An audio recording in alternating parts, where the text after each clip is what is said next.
Ayon sa Pag-asa, patuloy pa rin ang pag-iral ng northeast monsoon o hanging amihan at nakakaapekto sa Luzon at Visayas.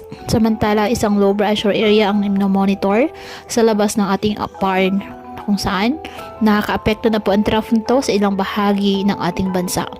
Ayon sa Pag-asa, mababa naman sa ngayon ang tsansa nitong lumakas bilang bagyo. Ngunit patuloy pa rin natin na imo-monitor ang magiging development ng nasabing sama ng panahon. Samantala, dahil pa rin sa amihan, may gale warning na nakataas ngayon sa the northern seaboards of northern Luzon, sa Batanes, sa northern coast of Cagayan, kasama ng Babuyan Islands, the northern coast of Ilocos Norte. Habang dyan naman po sa eastern seaboards ng southern Luzon, sa northern coast of Camarines Norte, eastern coast of Albay, northern and eastern coast of Sorsogon. At sa eastern seaboards naman ng Visayas, sa northern Samar, eastern Samar, Biliran, Leyte at southern Leyte.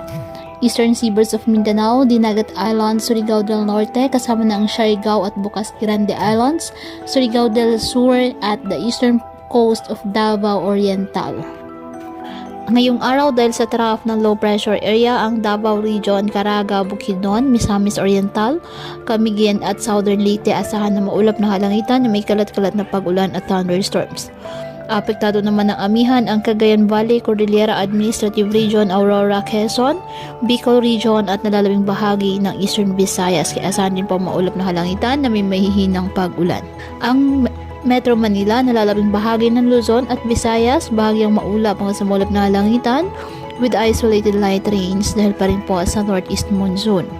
Apektado ng trough ng low pressure area at ng localized thunderstorms ang nalalabing bahagi pa po ng Mindanao. Kaya patuloy pa rin po natin na pinag-iingat ang ating mga kababayan sa banta pa rin ng mga pagbaha o pagguho ng lupa at ugaliin na magdala palagi ng payong o kahit anumang panangga sa ulan sa tuwing lalabas ng ating mga tahanan. At yan po muna ang update sa lagay ng panahon ngayong araw.